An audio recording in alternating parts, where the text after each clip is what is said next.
بسم اللہ الرحمن الرحیم۔ اللہ کے نام سے شروع جو بڑا مہربان نہایت رحم کرنے والا ہے۔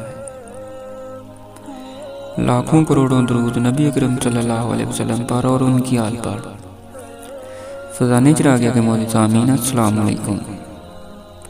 حضرت امام ابو حنیفہ رحمۃ اللہ علیہ کا فرمان عالی شان: امانت میں خیانت کبھی مت کرو، خواہ لوگ تم سے خیانت ہی کیوں نہ کر رہے۔ جب اذان کی آواز سنو تو فوراً نماز کی تیاری کر کے نماز کو عین وقت پر ادا کر لو، اللہ بہت خوش ہوگا۔ کوئی عورت اپنی جگہ سے اٹھ جائے تو اس کی جگہ پر اس وقت تک نہ بیٹھو جب تک وہ گرم رہے۔ یاد رکھو، اگر روٹی کا ایک ٹکڑا اور معمولی سا کپڑا امن و عافیت سے مل جائے تو وہ اس عیش و عشرت سے بہتر ہے جس کے بعد شرمندگی ہو۔ جس کو علم نے گناہوں سے پاک نہ رکھا، اس سے زیادہ ضیاءکار بھلا کون ہو سکتا ہے۔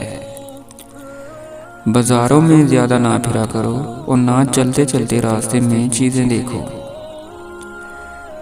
جس خدمت کی تمہیں قابلیت نہ ہو اسے ہرگز قبول نہ کرو۔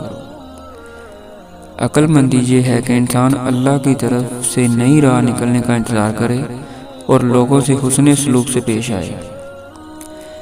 تم خواہ مسجد میں ہو یا اغیار کی محفل میں، اگر مسائل چھڑ جائیں تو لوگوں پر اپنا اختلاف ظاہر مت کرو۔ معمولی غلطی پر لوگوں کی گرفت نہ کرو اور تنگ دلی کا ثبوت نہ دو۔ اپنے نفس کا خیال رکھو اور لوگ جو مشقت تم پر نہیں ڈالتے تم بھی وہ مشقت ان پر نہ ڈالو۔ ایک شخص نے امام ابو حنیفہ کے زمانے میں نبوت کا دعویٰ کیا اور کہا، مجھے موقع دو کہ میں اپنی نبوت کی علامت پیش کروں۔ امام ابو حنیفہ نے فرمایا، جو اس شخص سے اس کی نبوت کی دلیل بھی طلب کرے گا وہ بھی کافر ہو جائے گا، کیونکہ رسول پاک صلی اللہ علیہ وسلم نے فرمایا ہے کہ میرے بعد کوئی نبی نہیں ہے۔ والدین اور اساتذہ کے لیے دعائیں مغفرت کیا کرو۔ جب راستے پر چلو تو دائیں بائیں نہ جھانکو، نظر ہمیشہ نیچی اور سامنے رکھو۔